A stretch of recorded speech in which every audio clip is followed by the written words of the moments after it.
Well, what's up again there, guys? Brian here at 3Chart, and welcome to the conclusion of my Star Wars movie saga movie review series, as I'll be going over the final installment in the original Star Wars trilogy, titled Star Wars Episode 6, Return of the Jedi. Now, this movie was released in 1983 and has the once again returning cast of Mark Hamill as Luke Skywalker, Carrie Fisher as Princess Leia, and Harrison Ford as Han Solo, with James Earl Jones returning once more to do the voice of Vader for one last time. Or, really not the last time in the original trilogies. Now, this movie, I believe, takes place sometime after the events of Empire Strikes Back, after Luke lost his battle with Darth Vader and Han Solo was taken Boba Fett. And it begins with really two phases. It starts off with Luke and his friend staging a rescue of Han Solo from Jabba's palace. And after they have successfully rescued Han Solo, they then discover that the Empire has decided to build, for some reason, another Death Star. But this time, the Emperor himself has decided to come to the Death Star to make sure everything goes on as planned, while teaming up with his protege, Darth Vader, in order to help convert Luke to the dark side. When that happens, the rebels then decide to stage a pretty interesting plan to go to the planet of Endor to pretty much damage a shield generator which is protecting the Death Star so that they can plan a final assault, destroy the Death Star for the final time, and hopefully defeat the Empire once and for all. Now, I'm gonna be honest. Overall, this movie to me is okay. However, there are a lot of problems I have with it, but for the most part it's still enjoyable. And as far as I know, most people consider this one to be the weakest entry, and I can absolutely see why.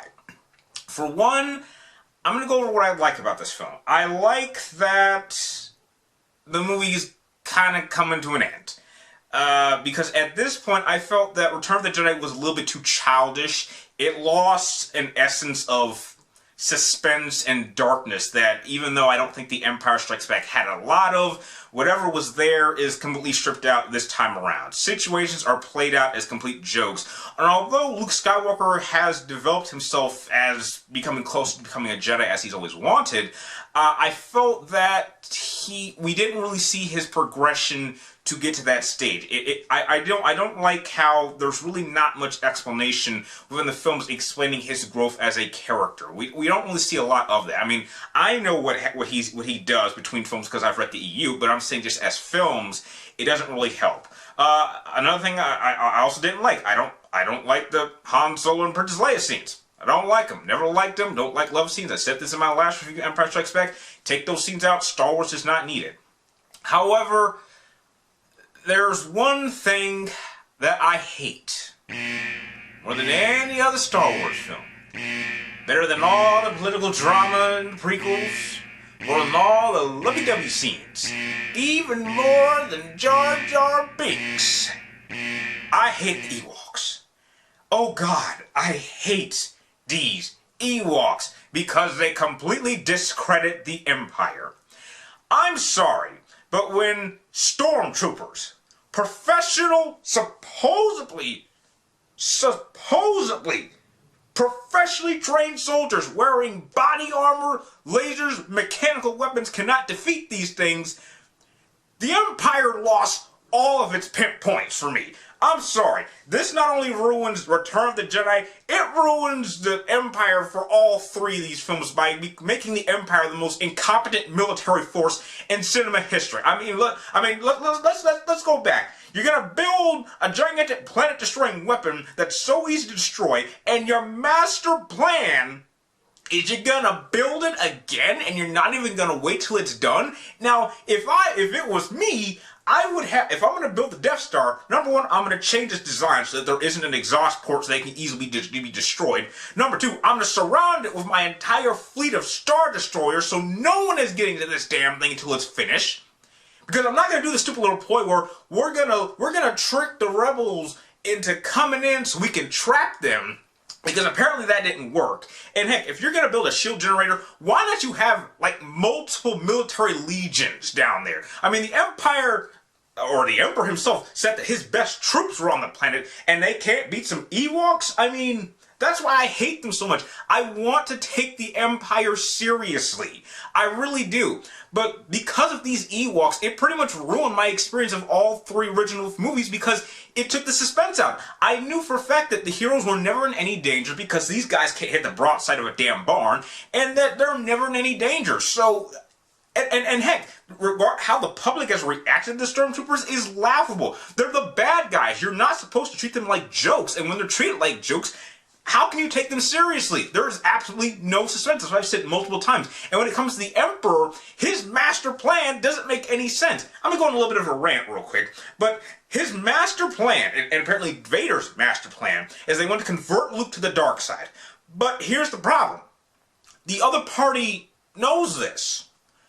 Vader wants Luke to join the dark side so they can take on the Emperor, but the Emperor knows this. I don't think he's going to agree to a plan that requires him to die.